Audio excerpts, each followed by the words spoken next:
Hello, thank you for joining me here today at Why the Book Wins, where I compare books with their movie adaptations. My name is Laura, and today I am talking about Casino Royale by Ian Fleming, published in 1953, and I'm comparing it to the movie from 2006, directed by Martin Campbell. And this is the last episode for subscriber September. So this one was suggested by Warren Weinerson 6373. So thank you, Warren, for this suggestion, and comment your thoughts on this video down below. But also, along with this being a suggestion, it was also a patron poll winner. So I took 3 of the suggestions from my community page, and then of those 3, my patrons chose Casino Royale. But on to the book review. So spy action thrillers like this definitely are not my preferred genre. I did cover The Gray Man last year, which is, very similar. So I will link to that if you want to watch it. But it was interesting to read this one because it was the first James Bond book ever written. So it's interesting to see just how this all began, because obviously it has led to a number of books, but just the movies too, and how I do like the tradition of, the different Bond actors we have. And, it's a role that will just last forever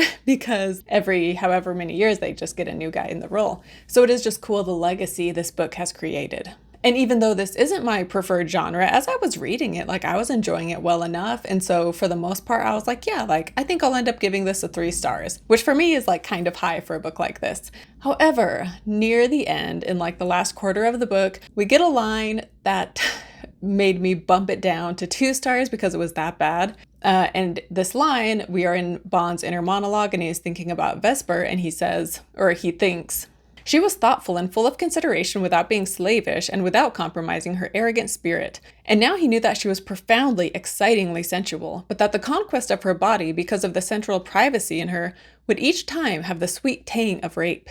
And I know people justify sexist comments like this because it's oh, it was in the past, that was so long ago, it was a different time, you can't judge them. But I'm sorry, I'm gonna judge him. I don't care what decade this was written in.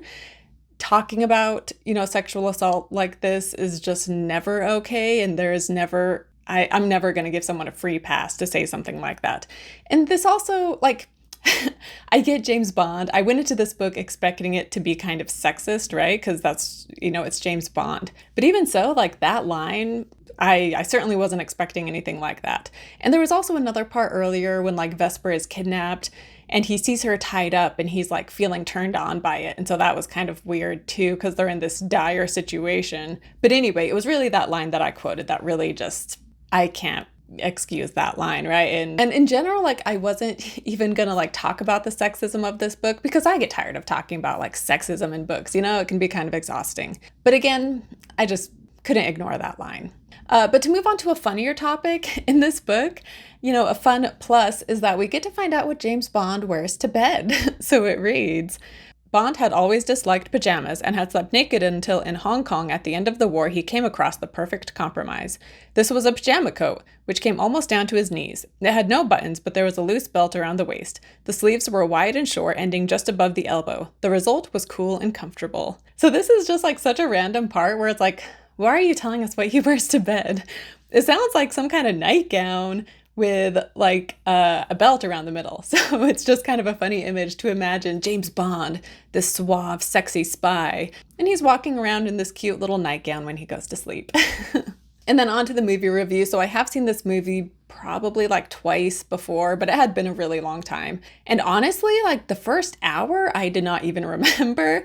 Well, aside from the black and white intro, of course, when we see Bond getting the 00 status. In the book, he's a 00 status right from the start, but in both book and movie, we find out that you become a 00 after you have killed 2 people. So we see that happen in the beginning of the movie, but in the book, it's referenced, but it's already happened. But it makes sense I forgot so much of the first hour of this because the plot doesn't even get going until an hour into the movie. The hour and a half, the last hour and a half is really the focus of this movie, and the first hour is just leading up to that.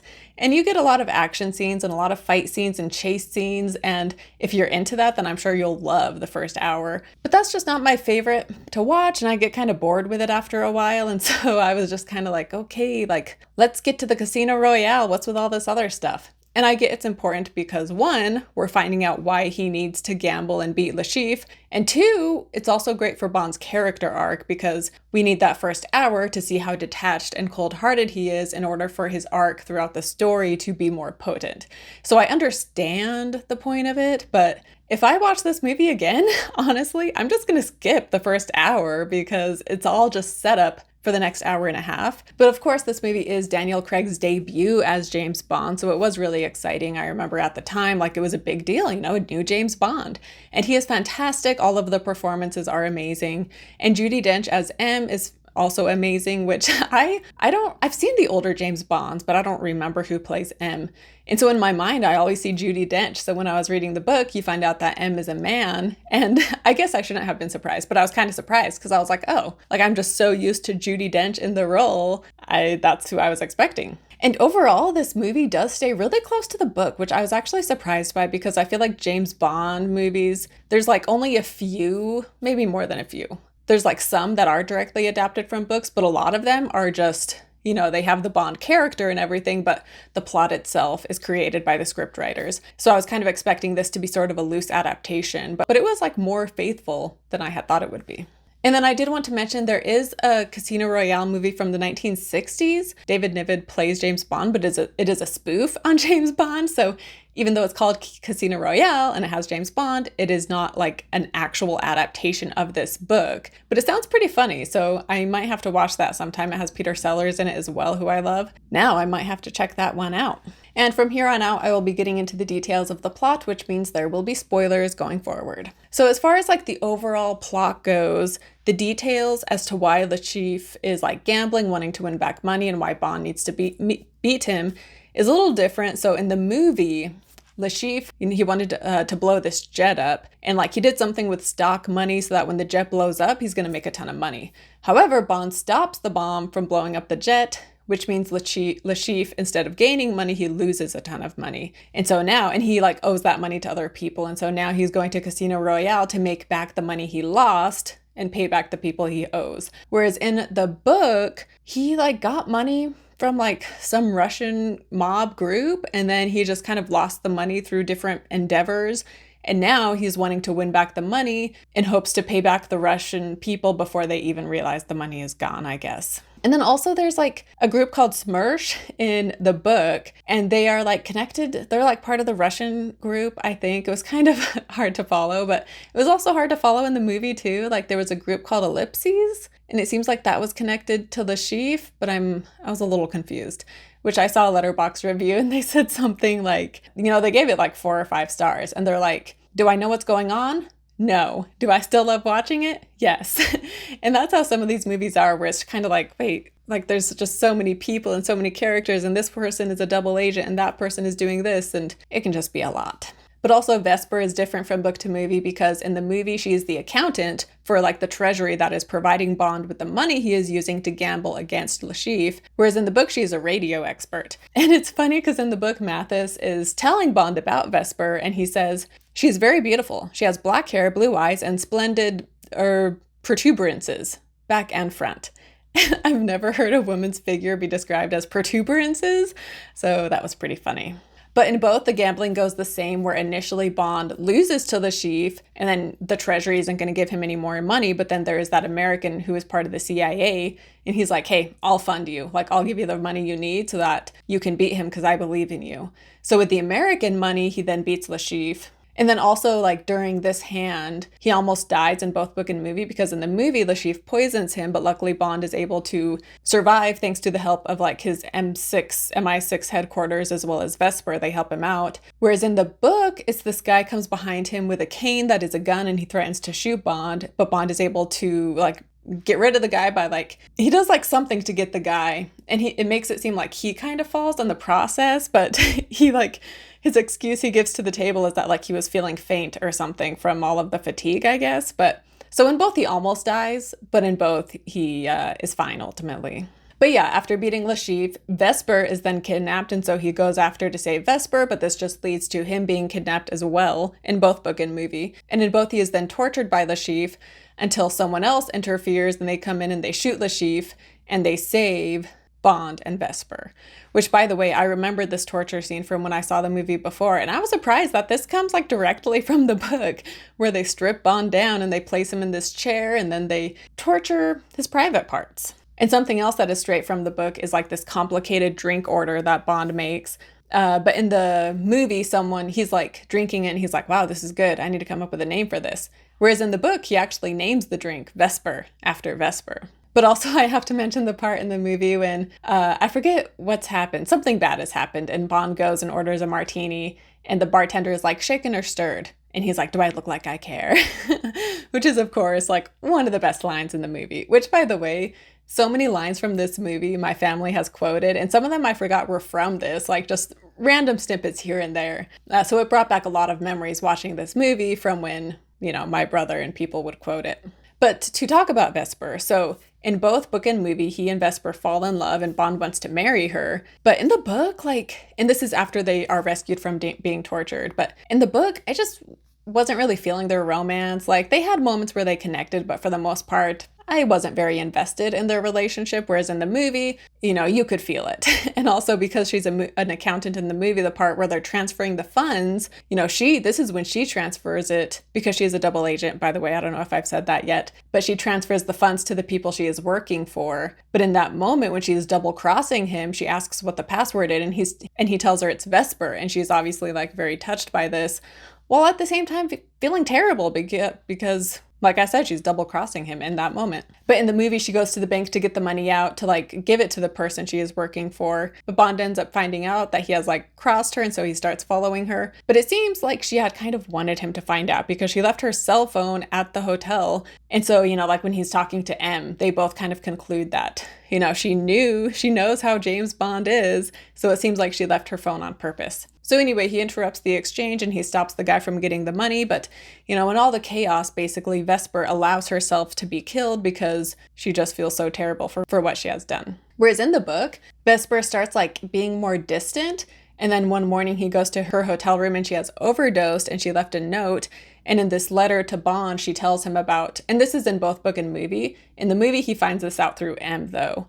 But we find out that Vesper had this guy she was in love with. And the guy, gets wrapped up in some organization. And so they threaten to kill him unless she works as a double agent for them. And so she was giving them information in order to protect this guy she was in love with. But then in the process, she ends up falling in love with James Bond. And in the note in the book, she talks about how, while they were on this vacation, she sees people that are after her. And so she's like, I am just the enemy on all sides now. So there's no escaping for me. Plus, she just feels so horrible for what she has done to James Bond.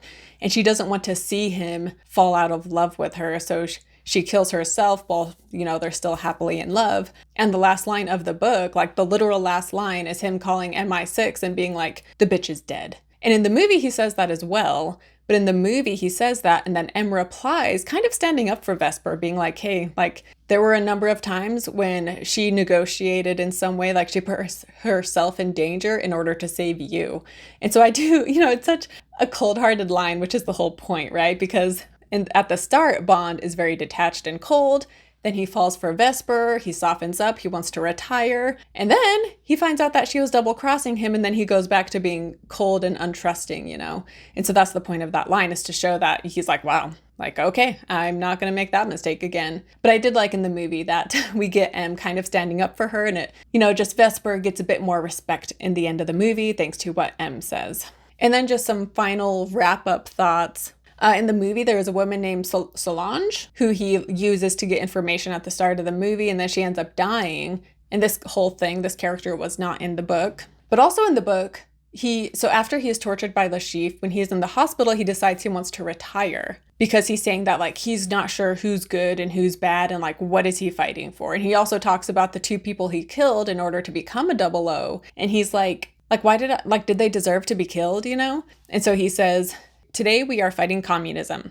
Okay, if I'd been alive 50 years ago, the brand of conservatism we have today would have been damn near called communism, and we would have been told to go out and fight that. History is moving pretty quickly these days, and the heroes and villains keep on changing parts. And then later he's talking about good and evil and the roles they play, kind of. And he says, Le Chiffre was serving a wonderful purpose, a really vital purpose, perhaps the best and highest purpose of all. By his evil existence, which foolishly I have helped to destroy, he was creating a norm of badness by which, and by which alone, an opposite norm of goodness could exist. We were privileged in our short knowledge of him to see and estimate his wickedness, and we emerged from the acquaintanceship better and more virtuous men. And so I thought this was actually a really interesting section where he's just like our determination of good is constantly changing. And if it's constantly changing, then how can I fight for what's good when what's good is all, it's all relative. And then also like opposition, right? Where how evil someone is, the good guys will be more virtuous to like equal up to counter the evil, how evil the bad person is. I feel like I explained that really poorly. But anyway, so I thought that was just really interesting and kind of well said. But yeah, so it's at this moment after he's tortured that he wants to retire. And then from there, he falls in love with Vesper and everything. Whereas in the movie, it's when he's like happily in love with Vesper that he tells M he wants to retire so that he can, live a life with her. However, when he finds out that Vesper double-crossed him in both book and movie, he calls M, saying that he's back in the game. And then the movie ends with him like getting the guy who Vesper had been working for, Mr. White, which is a really cool scene, but that was not in the book. The book just ends with Vesper dying. And when it comes to book versus movie, this is really easy. Like without a doubt, the movie wins. It was definitely much more engaging. I was much more invested in the Bond-Vesper relationship. The performances by everybody is fantastic, and it is really exciting with some great chase scenes. I know I said chase scenes aren't my favorite, and I do get kind of tired of them when they go on for so long, but when it's in like smaller chunks, I enjoy it more. Anyway, so obviously this movie is just so well done. And as far as James Bond movies go, like this one is definitely like one of the top in my opinion. Granted, it's been a really long time since I've seen the older Bond movies, but in general, I feel like it's safe to say that this is one of the better Bond movies. And then it's just like so iconic because it was Daniel Craig's first Bond movie. And then he went on to play Bond for like the next 15 plus years, which is crazy. So it will be really exciting to see who becomes the next Bond in the future. And yeah, I think that's all I had to say about Casino Royale. I know this was a shorter episode, but let me know your thoughts down in the comments. If you have read other James Bond books, let me know which one is your favorite, which one is your least favorite. Let me know which is your favorite James Bond movie. Also, the James Bond songs are always just so amazing, and they're always like performed by whatever the relevant artist is at the time. This one, Casino Royale, it was Chris Cornell, which I hadn't realized. And then I always remember Live and Let Die. I love Paul McCartney, and so Live and Let Die, he did that song, which I absolutely love. And then obviously Adele with Skyfall, and then Billie Eilish with the newer ones. But anyway, let me know what your favorite James Bond song is too down in the comments. And thank you so much to everybody who submitted requests for Subscriber September. I've really enjoyed doing these, and I will definitely do this again sometime in the future. I hope you guys enjoyed this, and sorry to those who didn't get chosen. But like I said, I will do this again at some point in the future, so I hope you will once again submit another one. And if you enjoyed this video, and if you enjoy the action spy thrillers, and if you have not watched my Gray Man book versus movie, you definitely should. So it is Ryan Gosling and Chris Evans and Ana de Armas are in this one. So I did enjoy the movie. It was fun. I didn't love it, but I enjoyed it well enough. So anyway, go ahead and check that video out if you have not already. And thank you so much for watching, and I will see you next time. Bye.